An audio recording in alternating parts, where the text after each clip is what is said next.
Welcome to the show, Graham. Thanks, Whitley. Good to be with you. Well, it's really exciting. I have never interviewed you on my radio program before in all of these years. It's extraordinary, isn't it? Yes, it is. Here we are. We've known each other for so long, and we haven't gone on the air, but now we're doing it. So yeah, now great. we're doing it. And Entangled is a remarkable book. It's a novel. Yes. But in a way only, in the sense that it is a window into our deep past, into the past of the Stone Age. And Graham, why don't you set the scene for us a little bit? And we're going to talk about a lot of things today. Yeah. Beyond that, but what got you into this period and writing about it? Well, see, when I was researching my last nonfiction book, which was Supernatural, the mystery that grabbed me when I was researching Supernatural was this really transformative moment in the human story, when after literally millions of years of dull, unimaginative, non-symbolic, non-creative, and non-spiritual behavior, our ancestors just seem to suddenly wake up all around the world, and we can witness their awakening by the incredible art that they begin to create. They've been doing no art. They don't show any sign of symbolic ability before, and then just suddenly they're creating this extraordinary art. Brilliant art. That was was so amazing that Pablo Picasso, when he first saw the Cave of Lascaux in France, he came out and he said, well, frankly, we've invented nothing. These ancients knew it all. Every technique we have today, they had it. And then it was a miracle because it dawned, literally overnight. There are certain characteristics of the art, to cut a long story short, which make it clear that shamanism was involved. And when we speak of shamanism, we speak of altered states of consciousness, which might be induced by a whole range of different techniques, from fasting to rhythmic dancing to visionary plants. Witnessing and overlooking all these incredible underground cathedrals in southern France and Spain, and the rock art that we indeed find all around the world are images of beings, entities that we do not ever encounter in everyday life, and these are often in a form that is part animal and part human, a bison man or a lion man. And frequently the art shows that creature as caught in the moment of transformation. It's not somebody dressed up in skins. You can see that the being is actually transforming between human and animal forms, a shapeshifter, if you like. And this really intrigued me. Was it possible that our ancestral shamans in altered states of consciousness were gaining contact with other realms and other levels of reality and the intelligent entities that inhabit them, but that are not normally accessible to our senses. So this was the mystery that I investigated in Supernatural, and in investigating it, I thought it was important to really get to grips with shamanism, and that meant going down to the Amazon and working with shamans and drinking the powerful visionary brew there that they call ayahuasca, the vine of souls, and entering these deeply altered states of consciousness myself. Oh my! I don't have the nerve to do that. I have to tell you, I was once in a room where people were smoking marijuana, and I had hallucinations for a week. I think you're a highly sensitive and attuned guy. Yeah, I think I don't need to spend the money. But tell us about ayahuasca. I'm so fascinated and so tempted often, I have to say. Well, it's an extraordinary thing. It's not thought of as any kind of drug in the Amazon, or indeed in the wider world, because ayahuasca is spreading around the world now. It's thought of as a medicine.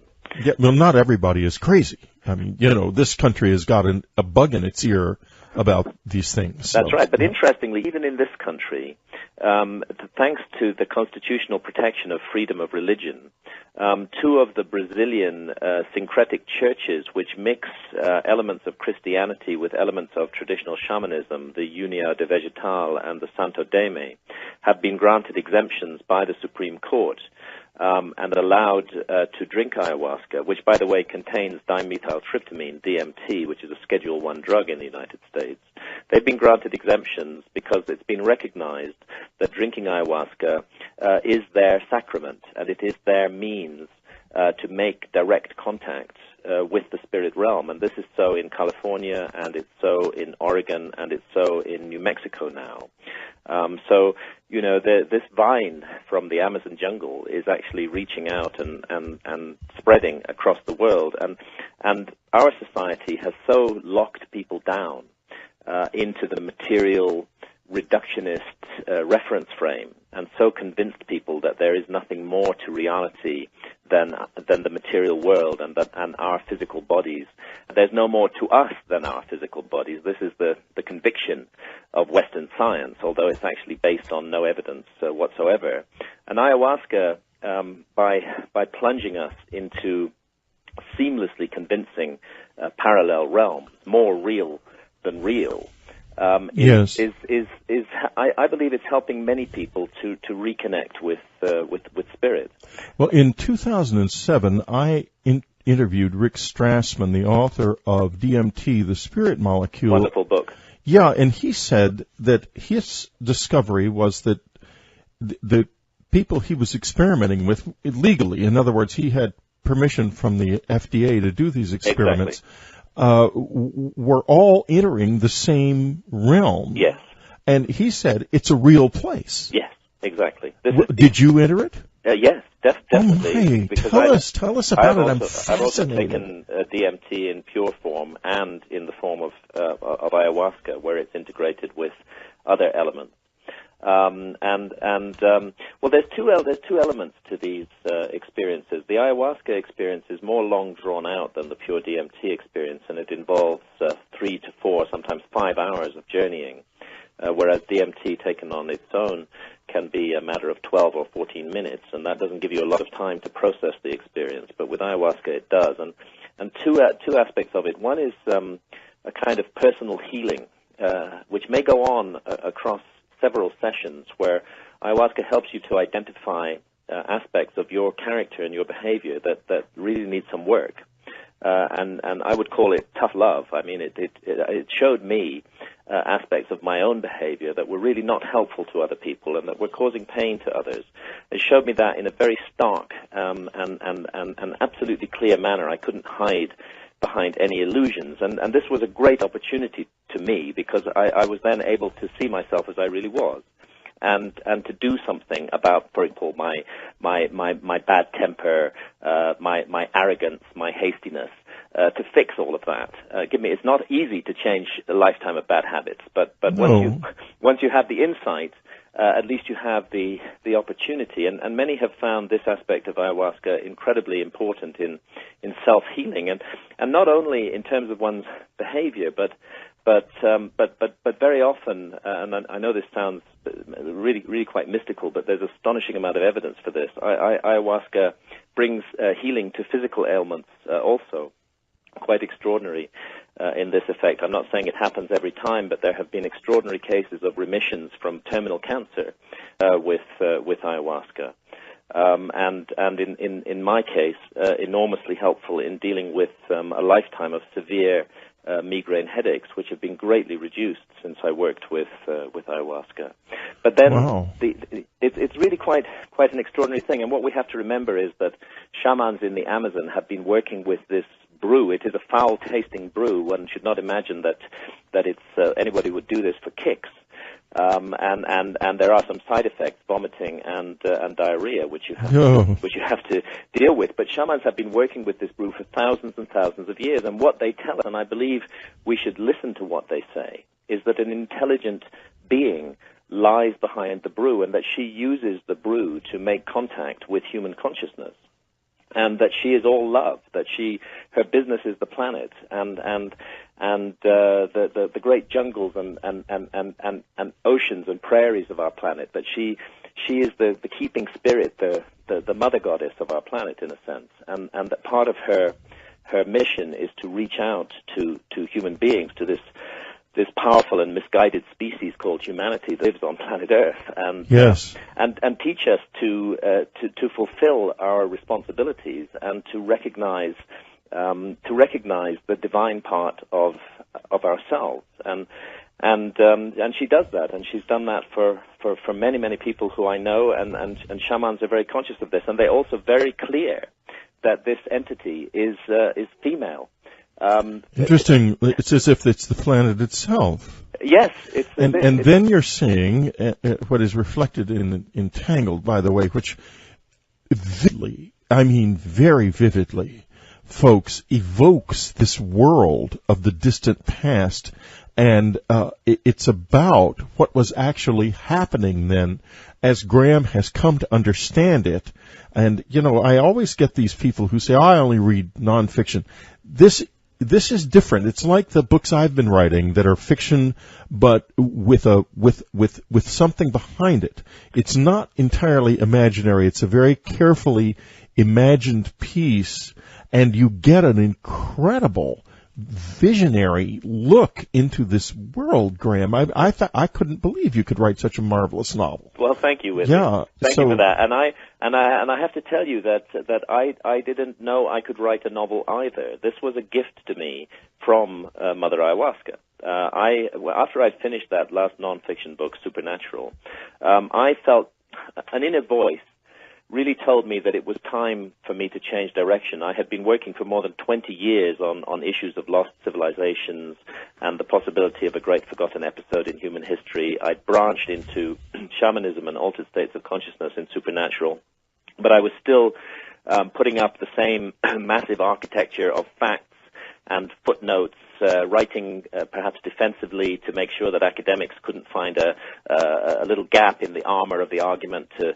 work through and discredit the whole thing, as academics love to do. And then you found out that if they can't find a gap, they'll make one up. They'll make one up, exactly. And Right. I was tired of 20 years of struggle with bitter and furious and envious academics. Yes. And I felt I wanted to stretch my narrative gifts in other directions and to write a work of fiction. So I went down to Brazil, and for 2 weeks, over a period of 2 weeks, I had 5 sessions of ayahuasca, and I asked the spirits of ayahuasca to show me if I could do this, and if possible, what I should write. And amazingly, I just had the most extraordinary, transformative series of experiences in which. Let me ask you a frank question. Yeah. I wasn't going to ask this, but I'm just going to blurt it out. Do you think you channeled actual events from the distant past in this? Yes. I do too. I honestly do. I wasn't going to say it, but I do too. Well, thank you, Whitley, for seeing that, because there's something very curious has gone on with this novel, which really gives me goosebumps sometimes. And I'm not saying that this is any virtue in me. I think I was simply acting as a channel for the inspiring spirit of ayahuasca and what she shows, which is always the truth. And in a number of cases, for example, it's a novel about the moment the earth woke man up.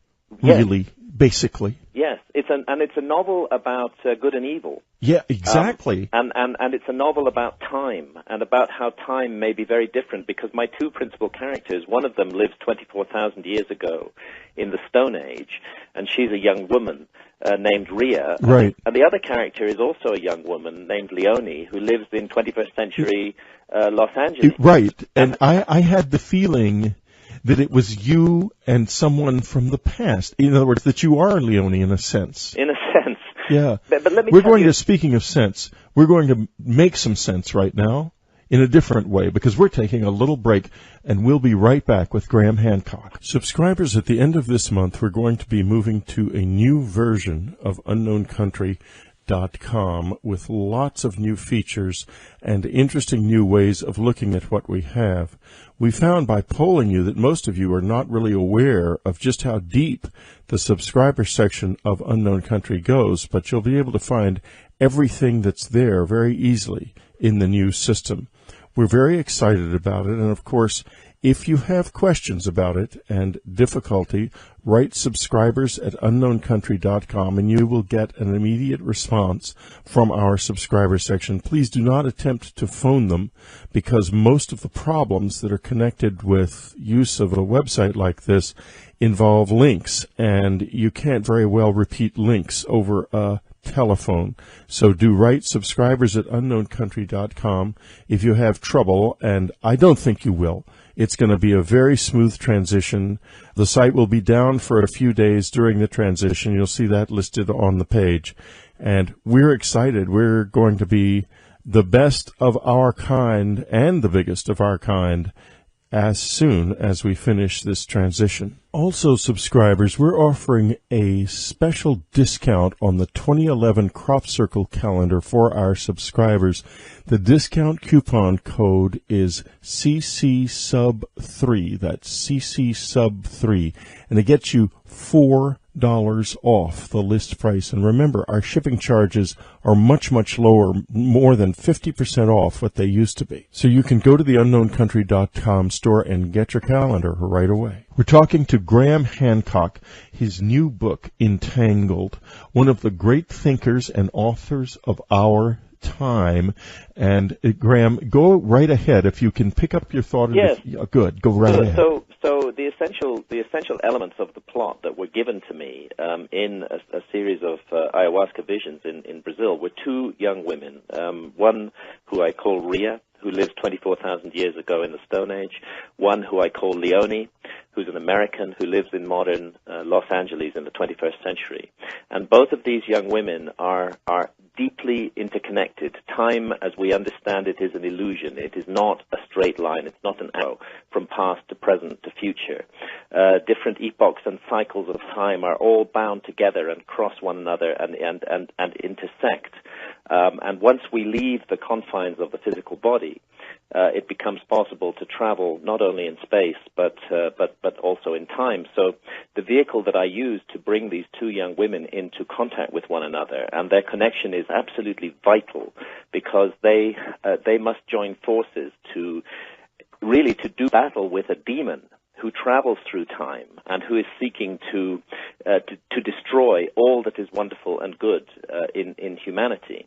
The mechanism by which these two young women gain contact with one another is through altered states of consciousness, not a time machine, but altered states of consciousness. And in the first case, Leonie, the modern character, first makes contact with Ria, the ancient character, during a near-death experience. Leonie overdoses on OxyContin and actually dies, and is brought back to life. But during the near-death experience, she has her first encounter not only with Ria, but also with the supernatural being who I call the Blue Angel. Yes. Very much the spirit of our planet. Now, let me ask you this. Has this happened to you? I've had a direct contact with the spirit of ayahuasca. Yes, I know. Very, very direct contact. Tell us about it, because it's so interesting the way you transferred or transformed your life experience into this book. Go ahead. Well, yes. I mean, what happened? I've had more than 30 sessions with ayahuasca now. But on one of those sessions in particular, I met the entity who all the shamans in the Amazon will tell you lies behind the ayahuasca brew. And she appeared to me in the form of a great serpent. Now, I know that many of a fundamentalist Christian persuasion will imagine that any serpentine being must be evil and must be connected with the devil. But this was an entity. Who cares what they think? Who cares what they think? And this was an entity of pure love. I was at a point in my life, I was very low, I was very discouraged, I was having very negative thoughts about myself. And she appeared to me and during an ayahuasca session, and I felt this huge serpent just wrap her coils around my body and lay this gigantic head on my shoulder and looked into my eyes for 2 hours without stopping, sending me energy, sending me love, sending me hope, telling me that it was okay to feel good about myself, and that if I didn't feel good about myself, I couldn't feel good about anything else either. It was a direct contact with a powerful spiritual being, and I found myself amazed that a creature whose whose business is the planet, would have time to spend on me and to give me reassurance and strength and healing. So the entity that I describe as the Blue Angel, or Our Lady of the Forest, she's also known by that name in my novel Entangled, is of course closely modeled on the spirit of ayahuasca. And what the Blue Angel is locked in conflict with a demonic force, her absolute opposite, who seeks to bring down darkness on the human race, who seeks to minimize all our potential, who seeks to lead us astray into acts of cruelty and viciousness and horror. But the Blue Angel cannot intervene directly in the physical realm. The only way that she can intervene is to work through human consciousness and help human beings to see that it is their responsibility and their duty to do battle with this demon, not only in the Stone Age, but also in the 21st century, because he's present in both time frames. And that's why she brings together these two young women, Rhea and Leonie, who are the heroes of the story, and who, through struggle and overcoming their own weaknesses and difficulties, and through courage, will ultimately defeat this evil force and give humanity a chance. And what's the jeopardy, what's at the heart of the story, is the fate of the Neanderthals. Rhea is an anatomically modern human being like you and I, but living at the same time as her 24,000 years ago are the last of the Neanderthals. And I present them in the novel as I was shown in my visions, as beings of pure love. They may look ugly by our standards. In fact, Rhea's people call them the uglies, but they are beauty and truth inside. They don't speak, they communicate telepathically. They are caring and loving and bring gentleness and warmth to the universe. And you do know, Graham, that this very picture of them has just been confirmed scientifically in the past few weeks. Absolutely. This was the point that I wanted to make, and an eerie aspect of writing the story. So when I'm writing the story, 3 years ago now, I'm depicting the Neanderthals this way, and it suddenly came to me that they have red hair. So I said, okay, the Neanderthals red-haired. It came to me that there could be love between them and human beings, and I consider that possibility in the novel as well. And amazingly, a couple of years after I'd written this, the evidence came out that the Neanderthals did have red hair, and as we've recently discovered, that they did interbreed with human beings. In fact, 4% of all modern human genes are owed to our connections with the Neanderthals. And I'll bet our connections to the numinous world come from those genes. This book is like the voice of the Neanderthals speaking across time through Graham's pen. They come to life in a way in this that's really almost miraculous. Go ahead. Well, thank you. This was important, and as you rightly say, the latest evidence. We're talking now in October 2010. The latest evidence that's come out just in the last week or so has been absolute proof that the Neanderthals were we use the word Neanderthal in our language today to describe a sort of brutish, unthinking, uncaring being, but actually the new evidence that's come out is that they were caring, considerate, loving. There's been examples of long-term care for the elderly amongst the Neanderthals. We can tell this from surviving skeletal remains of individuals who were badly injured and who were nurtured and supported by their community for many years after this crippling injury. Individuals who were blind, who, again, were looked after by their community. So modern science is now beginning to understand that the Neanderthals were pure love.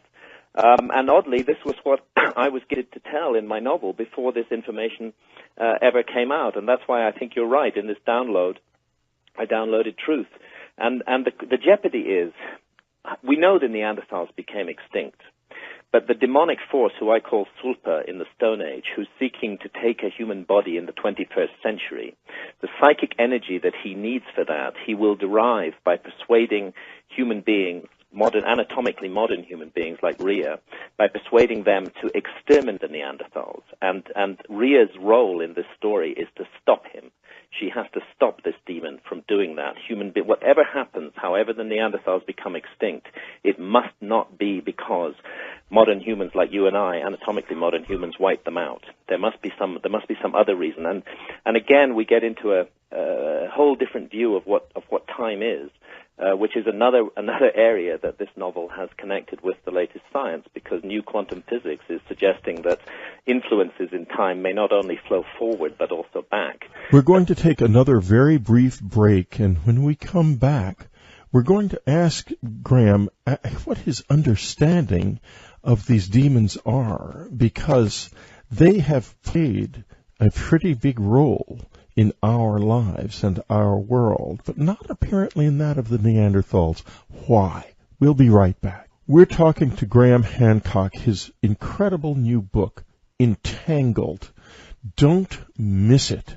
It is really, really something very special, somehow channeled, connected in a real way to the incredibly distant human past of 24,000 years ago, containing a new vision of the Neanderthals, which just this week has been confirmed by science. And Graham gained this through his journeys with ayahuasca long before the scientific community found out that it was true.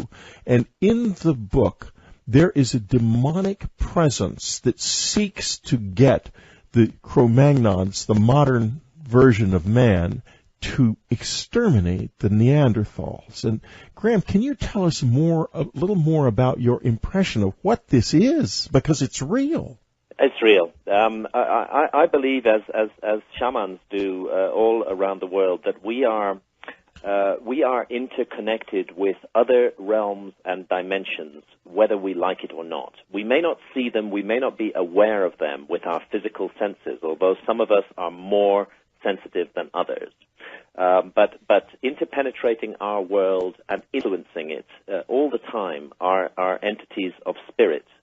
And the spirit world is not all goodness. There is evil and dark out there. In a sense, mankind is the fulcrum of a cosmic struggle between the forces of light and the forces of darkness. And it's not an accident that every human culture down the ages has recognized beings that we would call angels and demons. And that the demonic role is to mislead and misguide humanity and take us down a dark path, and thus perhaps to plunge the whole universe in darkness, because we should not underestimate our importance as creatures who are part matter and part spirit. And I felt very, very powerfully energized, although it was difficult for me to write the dark passages in Entangled. I felt powerfully energized to show that this darkness is real, and that it is a danger to human beings, that we must take it seriously, and that it's through love, and it's through courage, and it's through the virtues of human decency and concern and love for one another that we can defeat this force. And that's why my two young woman characters, Rhea and Leonia, are brought together to do battle with this creature and with his emissaries amongst humanity, to allow the light to continue to shine, and to make sure in the Stone Age that however the extinction of the Neanderthals comes, it is not brought about by the actions of human beings. And this involves great battles. And the story is an adventure story, as well as being a vehicle for expressing extraordinary ideas. I felt it was very important for me as a writer. I do believe the first responsibility of a novelist is not to bore the reader. The reader must be wanting to turn the pages, and I hope that I've written. I wasn't bored at all. I think that should be obvious. Graham, let me ask you this. Is it possible, do you think, to actually live in consciousness with people whose lives are unfolding in the past? I mean, just sort of forget about linear time. Yeah. I think it is, isn't it? I think so too. I think that all times are unfolding simultaneously, and that there are certain portals and intersection points where these times overlap, and events in one time zone have impact and effect on events in other time zones. Other periods of history in the distant past, that there's a cycle or a rhythm flowing through history, and that our lives are bound up with those who've come before us and those who will come after us. And then what is history about? What are we doing? We're in the process of a grand drama. We're here to learn and to grow and to develop. I often think of of our world, of this excuse me, of this physical realm as a theater of experience. I believe that the true essence of humanity is consciousness, pure consciousness, and I don't believe that consciousness is an accidental artifact of our physical bodies. I think that the consciousness pre-exists our physical bodies and chooses to incarnate or immerse itself in physical form.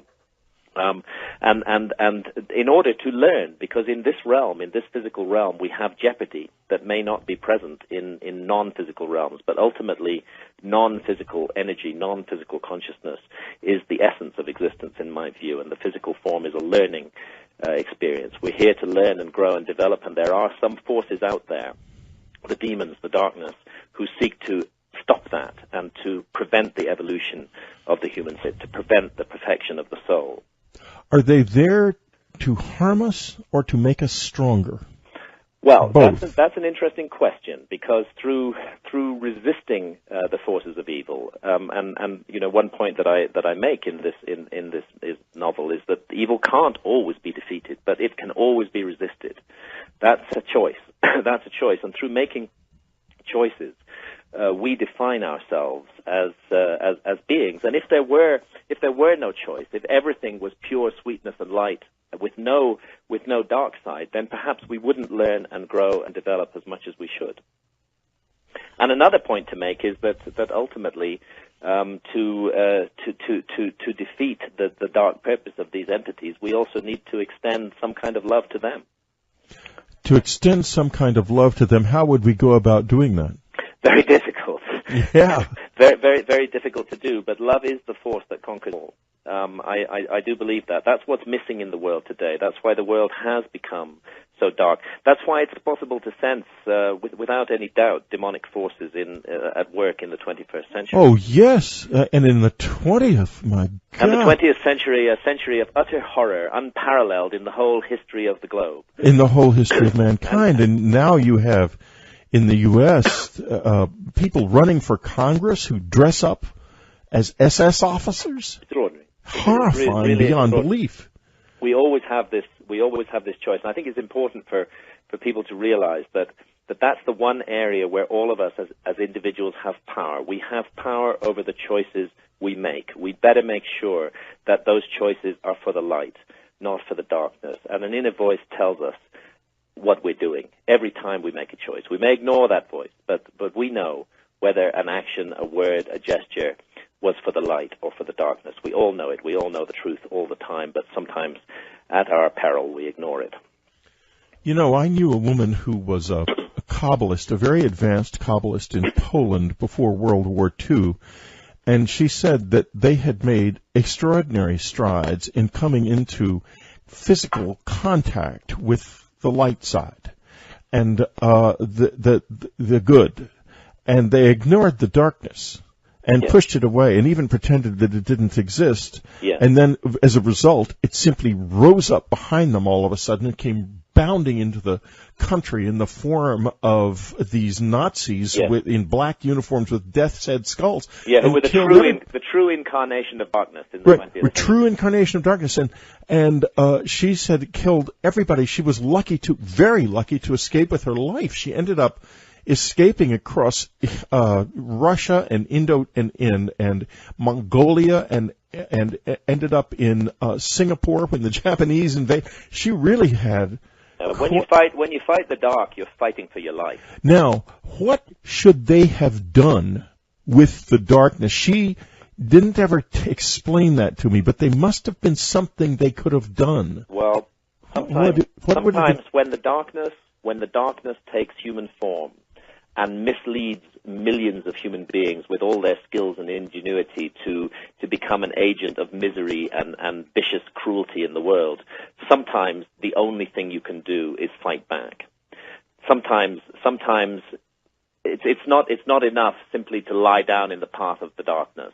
Sometimes you really have to fight. There has to be a fight, and that's what I've tried to show in Entangled, that the situation had gone too far, and and that the only way it could be brought back was to defeat the demonic forces, as indeed the demonic forces of Hitler were ultimately defeated during the Second World War. Well, perhaps if you listen to people like Jim Marrs and Joseph Farrell, they're still with us, but just heavily disguised. And then I see this guy who's running for Congress and is found to be dressing up in SS uniforms, and I really do wonder if they were defeated. Yeah, that's a fair point, Whitley. We have to always be on guard, and one of the tricks that darkness plays is to disguise itself in manner where we don't really see what's going on. It's an extraordinarily difficult thing, but I would say be guided by the inner voice. Graham and I are going to be talking for subscribers about the huge subject of the lost civilization. He has written the most important books on this subject ever written by anybody. Fingerprints of the Gods, Underworld, Supernatural, and that's what we're going to be talking about for our subscribers. But Whitley, can I add something? Yes, of course. I would, and this is an appeal to my readers. I've come to realize that the publishing industry has typecast me as a non-fiction author. And the publishing industry, in its own way, is also a dark force. And the publishing industry does not want me to be a novelist. It does not want me to write fiction. Major efforts have been made to suppress my book. I was not able to find a major publisher in the United States, but a gutsy, smaller publisher called Disinformation Company did take the book on. And what I would ask my readers is, come with me on this journey. Empower me to take this new path. Don't ignore what I've written because it's a novel. Yes, I'm really reaching out and asking my readers of my nonfiction to recognize that this is the new path for me, and that I hope that they will find it a nourishing path. But boy, do I need their support right now. Yes, I know, Graham. I go through the same thing exactly. And folks, I cannot agree with him more completely, or urge you to get past the illusion that there is something trivial about a book if it's fiction. It's not fiction in the way that James Patterson writes fiction. Believe me, this is another kind of writing. It doesn't even have a name yet. They call it fiction, but it's something else. I write it. I know what I'm talking about. He has written a book like this. This is a book that comes from a deeper, more resonant level of consciousness than a normal novel. It is a really almost a book, I would say, for the ages, and certainly it contains wisdom and contact with beings across the sweep of time that is unlike anything you will come into contact with anywhere else. Entangled by Graham Hancock. Seek it out. It's coming from a small publisher in this country, and not a big publisher, and you need to look for this. You can click through from Dreamland and get it via us from Amazon, but just do get it and read it. It will transport you, and it will also enlighten you and maybe even open your being to the kind of journey that Graham Hancock took in order to find these truths. Myself. Oh my, I don't have the nerve to do that. I have to tell you, I was once in a room where people were smoking marijuana, and I had hallucinations for a week. I think you're a highly sensitive and attuned guy. Yeah, I think I don't need to spend the money. But tell us about ayahuasca. I'm so fascinated and so tempted often, I have to say. Well, it's an extraordinary thing. It's not thought of as any kind of drug in the Amazon, or indeed in the wider world, because ayahuasca is spreading around the world now. It's thought of as a medicine. Yeah, well, not everybody is crazy. I mean, this country has got a bug in its ear about these things. That's right. But interestingly, even in this country, thanks to the constitutional protection of freedom of religion, two of the Brazilian syncretic churches, which mix elements of Christianity with elements of traditional shamanism, the Unia de Vegetal and the Santo Daime, have been granted exemptions by the Supreme Court. and allowed to drink ayahuasca, which, by the way, contains dimethyltryptamine, DMT, which is a Schedule I drug in the United States. They've been granted exemptions because it's been recognized that drinking ayahuasca is their sacrament, and it is their means to make direct contact with the spirit realm. And this is so in California, and it's so in Oregon, and it's so in New Mexico now. So, you know, this vine from the Amazon jungle is actually reaching out and spreading across the world. And our society has so locked people down into the material reductionist reference frame, and so convinced people that there is nothing more to reality than the material world and our physical bodies. There's no more to us than our physical bodies. This is the conviction of Western science, although it's actually based on no evidence whatsoever. And ayahuasca, by plunging us into seamlessly convincing parallel realms, more real than real, yes. I believe it's helping many people to reconnect with spirit. Well, in 2007, I interviewed Rick Strassman, the author of DMT, the Spirit Molecule. Wonderful book. Yeah, and he said that his discovery was that the people he was experimenting with legally, in other words, he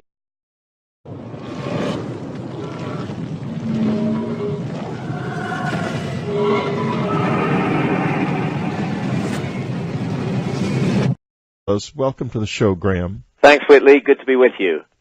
Well, it's really exciting. I have never interviewed you on my radio program before in all of these years. It's extraordinary, isn't it? Yes, it is. Here we are. We've known each other for so long, and we haven't gone on the air, but now we're doing it. So now we're doing it. And Entangled is a remarkable book. It's a novel. Yes. But in a way only, in the sense that it is a window into our deep past, into the past of the Stone Age. And Graham, why don't you set the scene for us a little bit? And we're going to talk about a lot of things today. Yeah. Beyond that, but what got you into this period and writing about it? Well, see, when I was researching my last nonfiction book, which was Supernatural, the mystery that grabbed me when I was researching Supernatural was this really transformative moment in the human story, when after literally millions of years of dull, unimaginative, non-symbolic, non-creative, and non-spiritual behavior, our ancestors just seemed to suddenly wake up all around the world, and we can witness their awakening by the incredible art that they begin to create. They've been doing no art. They don't show any sign of symbolic ability before, and then just suddenly they're creating this extraordinary art. Brilliant art. Art that was so amazing that Pablo Picasso, when he first saw the Cave of Lascaux in France, he came out and he said, well, frankly, we've invented nothing. These ancients knew it all. Every technique we have today, they had it. And then it was a miracle because it dawned, literally overnight. There are certain characteristics of the art, to cut a long story short, which make it clear that shamanism was involved. And when we speak of shamanism, we speak of altered states of consciousness, which might be induced by a whole range of different techniques, from fasting to rhythmic dancing to visionary plants.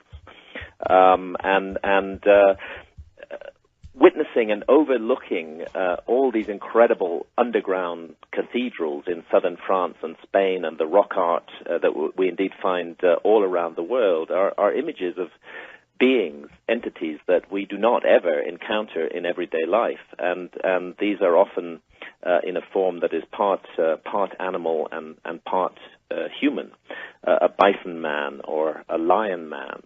And frequently the art shows that creature as caught in the moment of transformation. It's not somebody dressed up in skins. You can see that the being is actually transforming between human and animal forms, a shapeshifter, if you like. And this really intrigued me. Was it possible that our ancestral shamans in altered states of consciousness were gaining contact with other realms and other levels of reality and the intelligent entities that inhabit them, but that are not normally accessible to our senses. So this was the mystery that I investigated in Supernatural, and in investigating it, I thought it was important to really get to grips with shamanism, and that meant going down to the Amazon and working with shamans and drinking the powerful visionary brew there that they call ayahuasca, the vine of souls, and entering these deeply altered states of consciousness